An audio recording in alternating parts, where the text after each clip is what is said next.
What would you do if you witnessed someone's card being declined at the grocery store? Most people might offer a sympathetic glance before moving on with their day.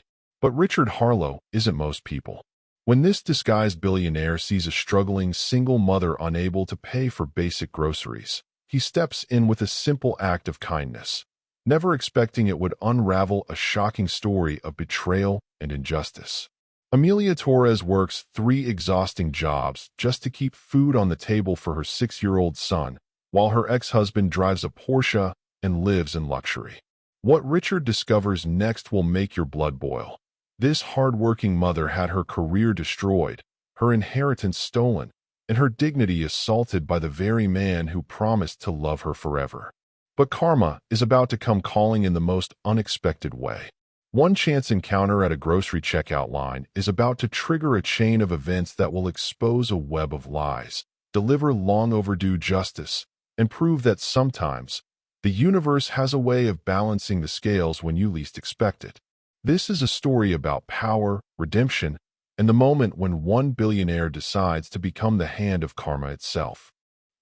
The fluorescent lights of Valley Grove supermarket buzzed overhead as Richard Harlow adjusted his worn baseball cap and threadbare jacket.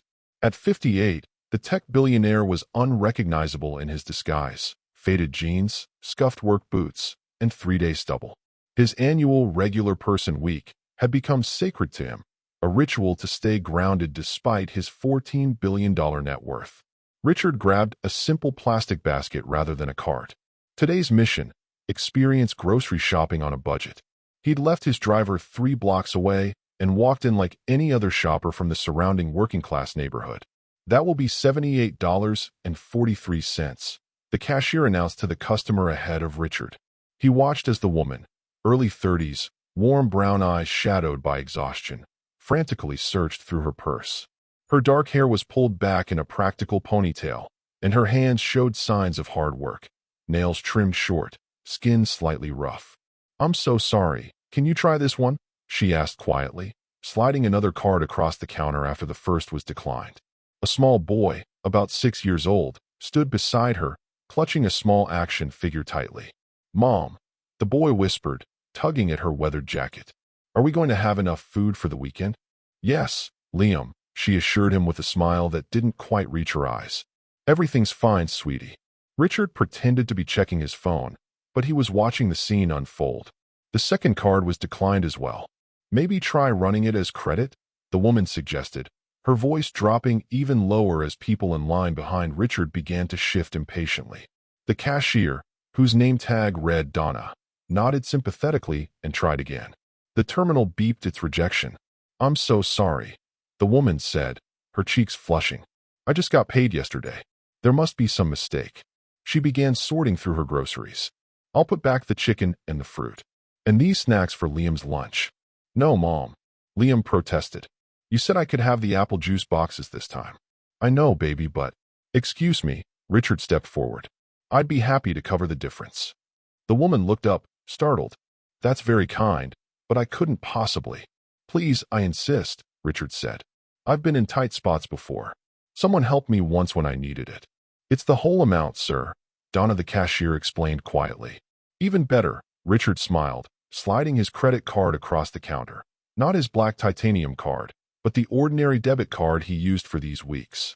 The woman shook her head. "I can't let you do that. It's too much. Mom, please." Liam looked up at her with wide eyes. "I'm really hungry." Richard saw her resolve waver. "Tell you what," he offered. "When things turn around for you, just pay it forward to someone else who needs help. That would make me happier than being paid back." After a moment's hesitation, she nodded. "Thank you. I'm Amelia. Amelia Torres." "Richard," he replied simply, omitting his last name as Donna ran his card. While the cashier bagged Amelia's groceries, Richard observed the items. Basic staples, nothing extravagant. Store-brand everything. No alcohol, no junk food except for a single small treat for the boy. This wasn't someone making poor choices. This was someone stretching every dollar. "I really can't thank you enough," Amelia said as she gathered her bags. "This means Liam can have his school field trip money too." "Where are they taking you?" Richard asked the boy directly, crouching down to his level. "The Science Museum," Liam exclaimed, suddenly animated. They have real dinosaur bones and a space exhibit and experiments you can touch. Richard smiled genuinely. That sounds amazing. You know, science was my favorite subject in school. Mine too. Liam beamed. I want to build robots someday. Liam, we should let this nice man finish his shopping, Amelia said, gently pulling her son toward the exit. Of course, Richard straightened. Enjoy the museum, young man. As they walked away, Richard overheard Amelia's phone ring. Yes, Mrs. Delacourt, I'll be there to clean tonight. No, I understand the company's standards. Yes, even though it's my weekend with Liam, I'll find someone. Harlow Technologies deserves the best, I know. Richard froze at the mention of his company name. Harlow Technologies occupied a gleaming 40-story building downtown, employing over 5,000 people. He didn't personally oversee the building maintenance contracts, but clearly Amelia was part of the night cleaning crew. He quickly paid for his few items and followed at a distance, watching as Amelia and Liam waited at the bus stop outside. The boy was talking animatedly about something, his small hands gesturing wildly, while Amelia nodded, her expression one of complete attention despite her obvious fatigue. Richard's driver, Felix, texted that he was parked around the corner. As Richard walked to the car, he found himself unable to shake the image of Amelia's dignified struggle. Change of plans, Richard told Felix as he slid into the back seat of the understated sedan they used during these weeks. I need you to follow that bus, but discreetly. Felix raised an eyebrow, but asked no questions. He'd worked for Richard long enough to know when his boss was on one of his missions. The bus took them to a modest apartment complex in the east side of town. Richard watched as Amelia and Liam climbed 3 flights of external stairs to a corner unit. Through the open curtains, he could see her unpacking groceries while Liam set the table. Just 2 places in what appeared to be a tiny kitchen. Address? Richard asked. Eastwood Gardens, 3C, Felix replied. Want me to run a background? Richard nodded. Full profile, please. And find out who handles our cleaning service contracts. By the time they reached Richard's penthouse, where he still stayed during his regular person weeks, though he used the service entrance, Felix had preliminary information. Amelia Torres, 32. Single mother to Liam, age 6. Divorced from Thomas Bradley, 36. Works 3 jobs. Morning shift at Golden Sunrise Nursing Home as an aide, afternoon receptionist at a dental office, and night cleaning at various corporate buildings, including ours 3 times weekly. No criminal record. Nursing school dropout. Current bank balance, $46.72. Rent due in 5 days, $1,250. Richard whistled low. 3 jobs and still struggling that much. Child support payments were ordered but appear inconsistent at best. Ex-husband remarried. Works as hospital administrator at Metropolitan General. New wife, expensive house in Lakeside Hills, luxury car purchased 3 months ago. Richard's jaw tightened. How did someone working as a hospital administrator afford Lakeside Hills? Felix scrolled through his tablet. His income doesn't match the lifestyle. Something doesn't add up. And our cleaning contract? Delacourt Services. We've used them for 6 years. Amelia's been assigned to our building for 8 months. Richard nodded slowly, a plan forming in his mind. Felix, I'm going to need a different kind of disguise tomorrow, and cancel my meetings for the next few days. May I ask what you're planning, sir? Richard stared out the window at the city lights below. I'm not sure yet, but something's wrong with this picture, and I want to know what. The next morning, Richard sat in his car outside Golden Sunrise Nursing Home, watching as Amelia hurried inside for her 6 a.m. shift. She looked even more tired than yesterday, her movements slower but determined. Inside, disguised with glasses and a maintenance uniform, Richard observed Amelia throughout her morning. Despite her exhaustion, she was gentle with every resident, learning their names, preferences, and stories. She took extra time with a man others avoided, a grumpy former professor with dementia who swore and sometimes lashed out. Good morning, Dr. Reynolds, she said cheerfully, unaffected when he knocked a cup of water from her hand. Still fighting the good fight, I see. They stole my research, the old man muttered. 40 years of work. I know, she soothed, cleaning up the spill without complaint. You deserve better. Now, let's get you dressed for breakfast. By noon, when her shift ended, Richard had seen enough. Amelia Torres wasn't just struggling financially. She was extraordinary. Despite everything, she maintained her compassion, dignity, and work ethic. As she left the building, Richard watched her check her phone and frown deeply before making a call. "Hello, Thomas. Yes, I know you're busy. The child support payment didn't come through again, and Liam's field trip is tomorrow. No, I'm not trying to control your spending. Yes, I understand the boat payments are important to you. No, I'm not being sarcastic." Richard's hands clenched as he listened to the one-sided conversation that clearly revealed the other party was being unreasonable. "Please, Thomas. He's your son too." "No, I'm not with anyone. That's not why I need the money." "Fine. Goodbye." Amelia ended the call, took a deep breath, and straightened her shoulders before walking to the bus stop for her second job of the day. Richard made a call of his own. "Felix, I need everything you can find on Thomas Bradley. And I mean everything." As Richard followed Amelia through her second job and then to pick up Liam from after-school care, the picture became clearer. Here was a woman doing everything right but trapped in circumstances engineered by someone who should have protected his family but chose selfishness instead. When Richard returned to his penthouse that evening, Felix was waiting with a comprehensive report. "You're going to want to see this, sir," he said grimly.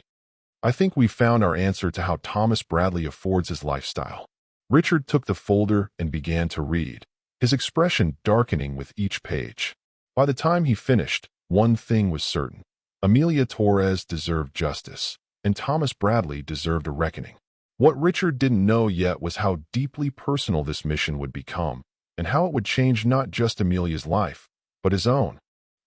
The leather chair creaked as Richard leaned back, scanning the documents spread across his home office desk. Surveillance photos, financial records, and court documents created a troubling mosaic of Thomas Bradley's life. Richard had canceled his morning meetings, claiming a personal emergency. In truth, this had become personal, though he'd only met Amelia once. "This is worse than I thought," Richard muttered to Felix, who stood by the window. He didn't just abandon them financially. Felix nodded grimly. "The divorce records were quite revealing once we got past the seals." Richard picked up a court transcript, reading aloud. "Mrs. Bradley demonstrated concerning judgment that endangered patients under her care." He looked up. "This accusation effectively ended her nursing career." "Yes," Felix confirmed. "She was 18 months from completing her degree with honors. After those allegations, no hospital would touch her, even though the claims were later proven false." Richard flipped through more pages. "And Thomas made these claims right after she filed for divorce. The timing is suspicious, to say the least. He claimed she mixed up medications and falsified records. The investigation eventually cleared her name, but by then, the damage was done," Richard finished, jaw tight. "And what about this inheritance mentioned in their financial disclosures?" Felix handed over another folder. "Amelia's grandmother left her a modest house and $175,000. Somehow, within 3 months of the inheritance, all assets were transferred to Thomas." Richard scanned the documents, his frown deepening. Her grandmother was in hospice care, and Thomas was listed as having power of attorney during this period? How did that happen when Amelia was the blood relative? According to these records, Amelia was working double shifts while her grandmother was dying. Thomas, still her husband at the time, offered to handle the legal matters as he understood the healthcare system better. He manipulated the paperwork, claiming Amelia was too emotionally unstable to manage financial decisions. Richard slammed his fist on the desk. So he stole her inheritance, destroyed her career, abandoned his child, and now lives the high life while she works herself to exhaustion just to survive. "That appears to be the situation, sir," Felix replied evenly. "And there's more. Metropolitan General, where Thomas now works as an administrator, has recently terminated 3 single parents from their housekeeping staff, citing budget concerns. While he bought a new Porsche," Richard said, pointing to a credit report. Felix nodded. "The terminated employees all filed wrongful termination suits claiming they were targeted specifically because they occasionally needed schedule flexibility for childcare." Richard stood and walked to the window, looking out at the city below. "I want to see him in action. Can you arrange for me to visit Metropolitan General today? Perhaps as a potential donor." 2 hours later, Richard Harlow, now dressed impeccably in a tailored suit, but wearing glasses and a different hairstyle to remain unrecognizable to casual observers, was touring Metropolitan General Hospital with none other than Thomas Bradley as his guide. "As you can see, Mr. Harrison," Thomas said, using Richard's false name, "our facility prides itself on efficiency and cutting-edge care." Richard observed the man closely. At 36, Thomas Bradley carried himself with the artificial confidence of someone desperately trying to appear more important than he was. Expensive watch, designer suit, perfect teeth that flashed in an insincere smile. "Impressive," Richard murmured as they walked through a surgical wing. "Your staff seems quite dedicated." "We demand excellence," Thomas replied. "Healthcare is a business like any other. Sentimentality has no place in modern hospital administration." They continued walking, Thomas bragging about cost-cutting measures while Richard noted how the man took credit for every positive aspect of the hospital and blamed others for any shortcomings. As they passed the nurse's station, Thomas's phone rang. He checked the screen and frowned. "Excuse me, I should take this. Feel free to look around for a moment." Thomas stepped away, but Richard could still hear his side of the conversation. "I told you not to call me at work, Amelia," Thomas hissed. "No, Liam cannot stay with me this weekend. Vanessa and I have the yacht club event. I don't care if you have to work, that's your problem. Look, you chose to keep him, you figure it out." Richard's blood boiled as he pretended to admire a plaque on the wall. "No, the money isn't coming until next week," Thomas continued. "Maybe if you'd been smarter about keeping your grandmother's inheritance." "Yes, I know exactly what happened to it, and no, you'll never prove anything." Thomas laughed cruelly. "Face it, Amelia. You'll never amount to anything more than what you are now. I've made sure of that." He ended the call and composed himself before returning to Richard. "Sorry about that. Where were we? Ah, yes, the new cardiac wing that my leadership made possible." Richard maintained his pleasant facade, but internally, his resolve hardened. When the tour concluded, he shook Thomas's hand firmly. "Thank you for your time, Mr. Bradley. I've learned exactly what I needed to know about this institution and its values." Thomas handed him a business card. "I look forward to discussing your potential donation. Perhaps over drinks at the Windsor Club?" "Oh, I'll definitely be in touch," Richard assured him with a smile that didn't reach his eyes. That afternoon, Richard found himself sitting in his car outside the dental office where Amelia worked her second job. He watched as she emerged at 5:30 p.m., checking her watch before running to the bus stop to make the 5:35 bus. Richard instructed Felix to follow at a discreet distance. The bus took Amelia to Happy Hearts Learning Center, where she collected Liam with just minutes to spare before late pickup fees would apply. "I'm sorry, Ms. Gonzalez," Richard overheard Amelia telling the daycare director. "The bus was delayed again." "It's fine, Amelia," the older woman replied kindly. "Liam was helping me organize the art supplies. But you know our policy." "I know," Amelia sighed. "I promise I'll find a better solution soon." As mother and son walked to their next bus stop, Richard noticed something remarkable. Despite her obvious exhaustion, Amelia gave Liam her complete attention as he chatted about his day. She asked thoughtful questions about his art project and praised his kindness when he mentioned sharing his snack with a classmate who had forgotten theirs. At the bus stop, an elderly homeless man sat huddled on the bench. Richard watched as Amelia reached into her bag and pulled out her lunch container.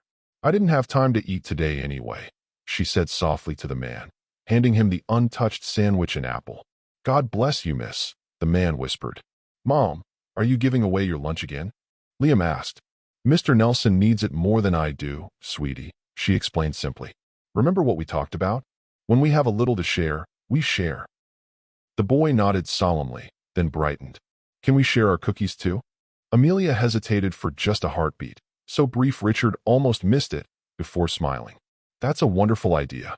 Liam proudly handed over his small bag of cookies to the homeless man, who tipped an imaginary hat in thanks.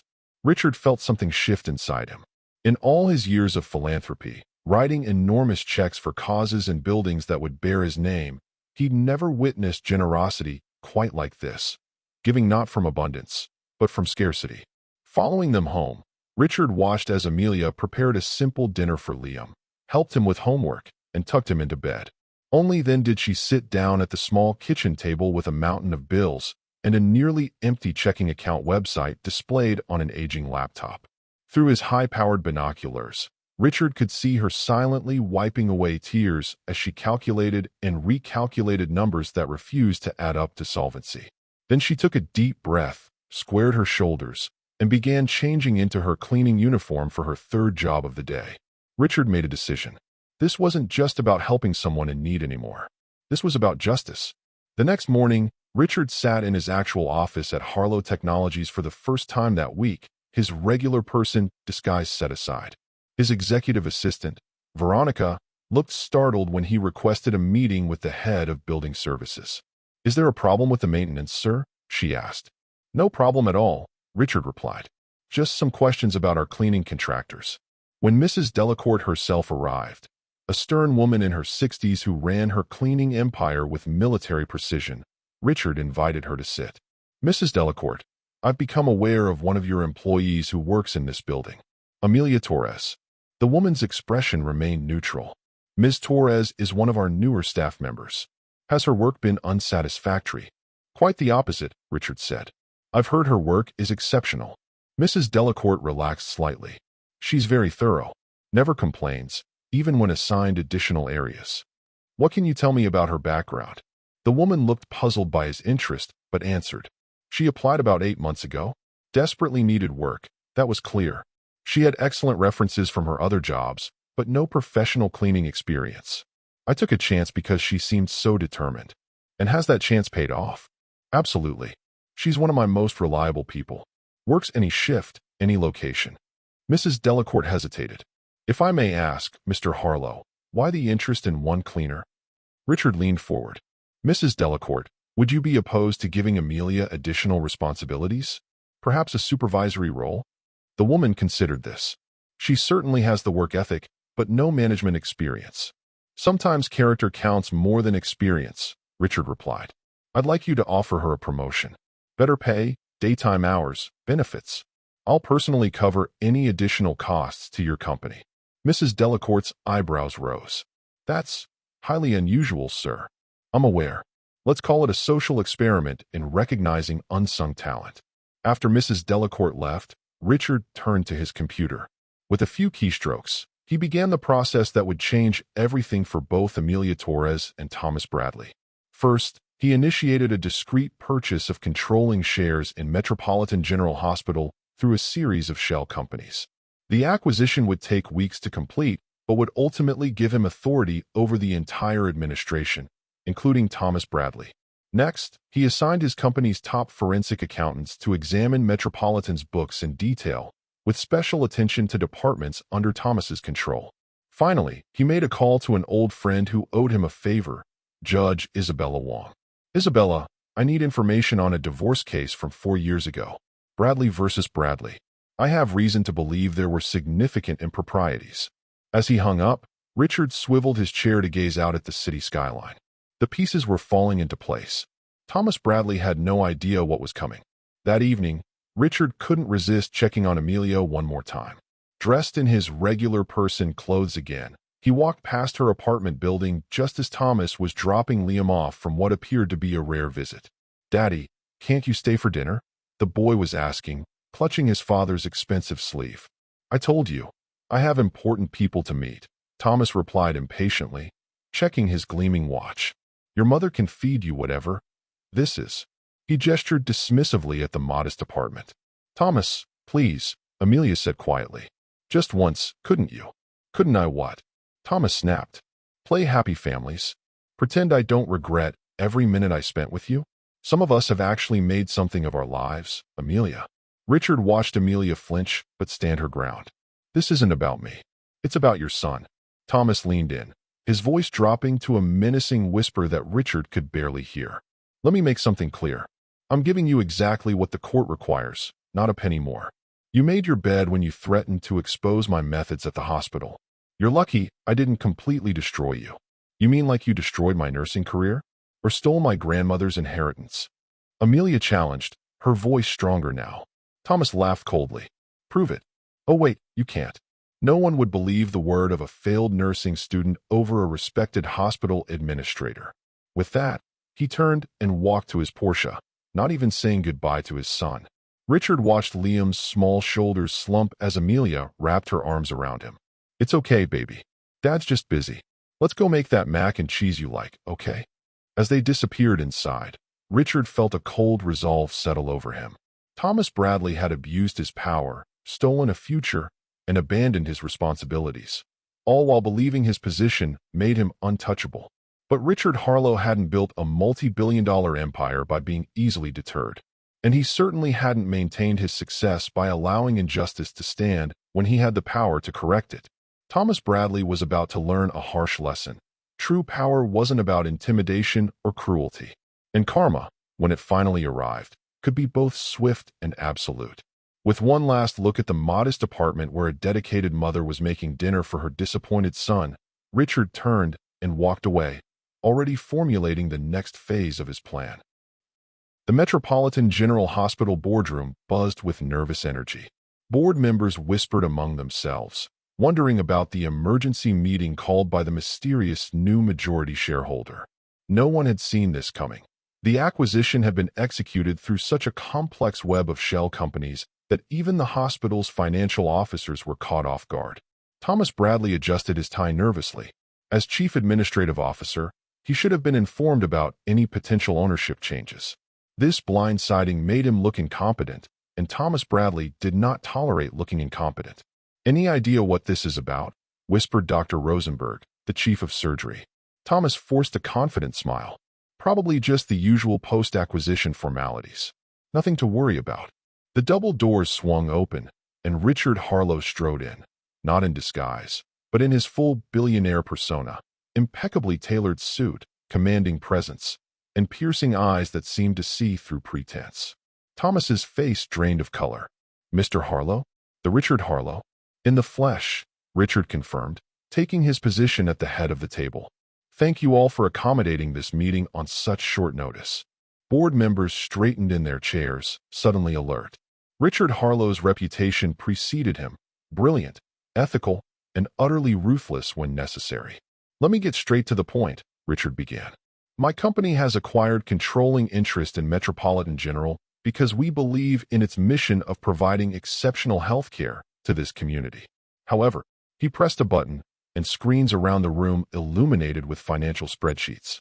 "Our preliminary audit has uncovered troubling discrepancies in the hospital's financial management, specifically in departments under the direction of Mr. Bradley." All eyes turned to Thomas, who stiffened.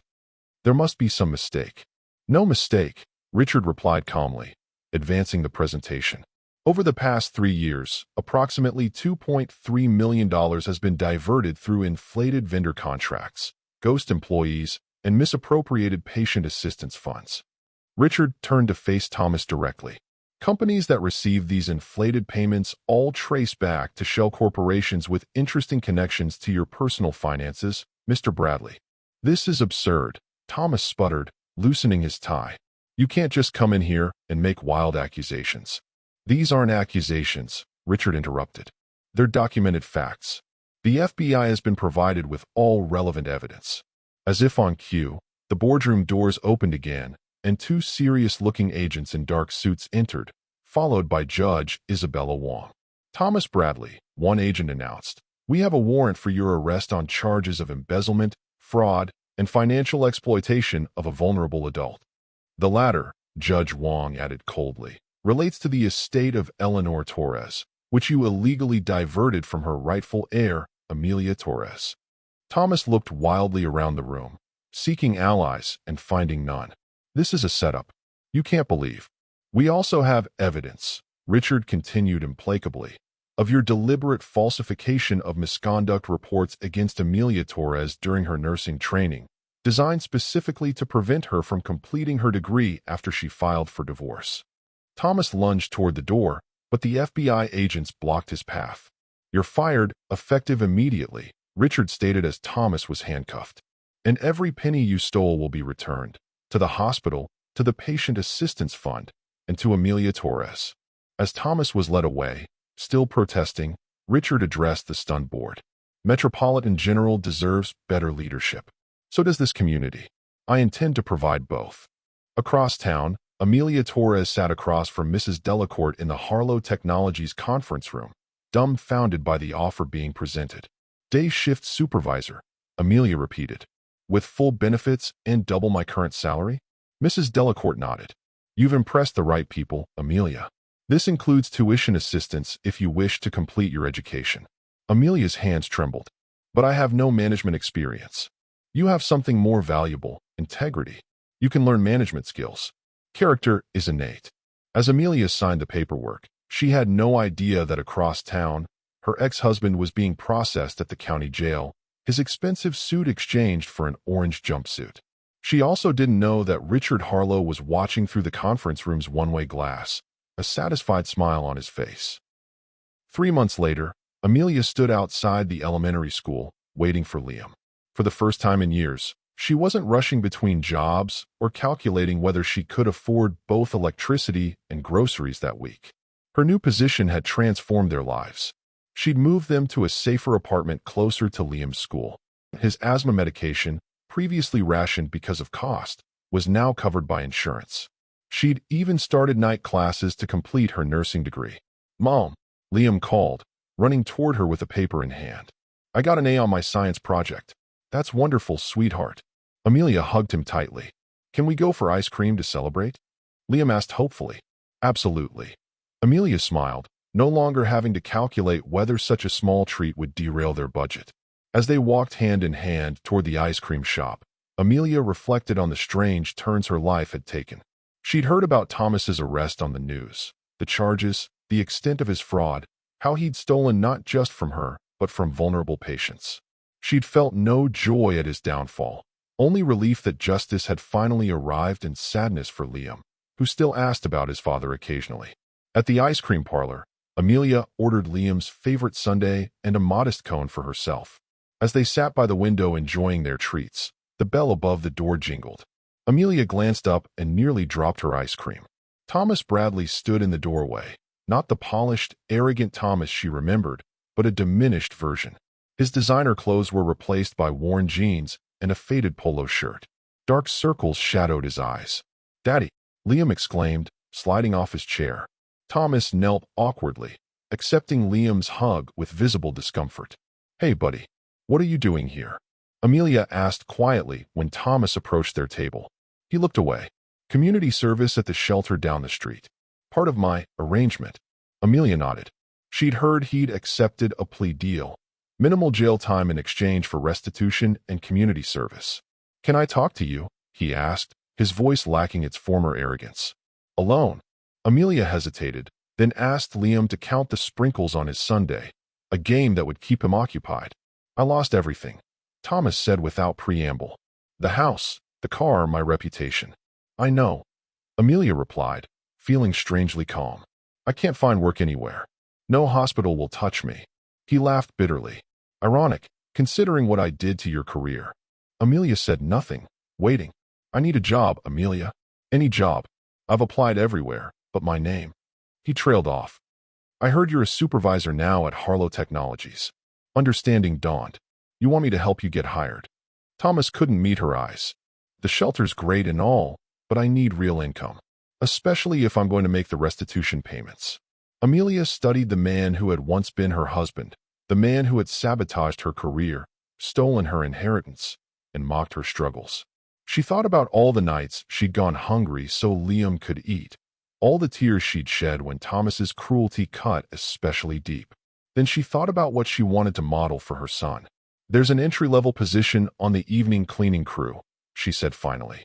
It's hard work, minimum wage, no glory. Thomas's eyes widened in surprise. You do that? After everything. Everyone deserves a second chance, Thomas, Amelia said quietly. Even you.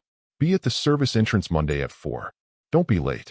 As Thomas walked away, a familiar figure caught Amelia's attention, the man from the grocery store months ago.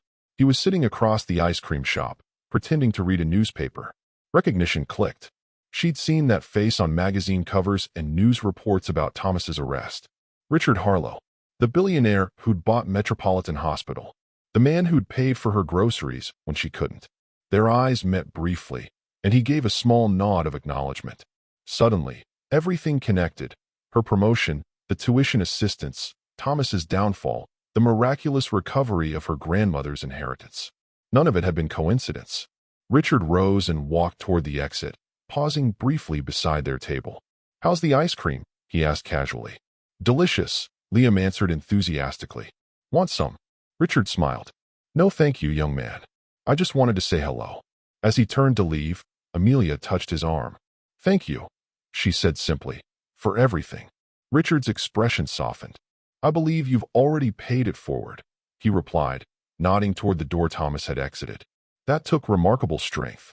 "Not strength," Amelia corrected. "Humanity." Richard considered this. "Perhaps that's what's been missing from my own success. I've built an empire but forgotten the importance of compassion without agenda." They shared a moment of understanding before Richard continued toward the door. "By the way," he added, "our nursing scholarship program could use someone with your perspective on its committee." Amelia smiled. "I'd be honored." As Richard left the ice cream shop, he felt lighter than he had in years. His wealth had always given him the power to solve problems, but Amelia had shown him something money couldn't buy: the quiet dignity of compassion even toward those who didn't deserve it. He'd changed her life, certainly, but in the process, she had changed his understanding of true wealth.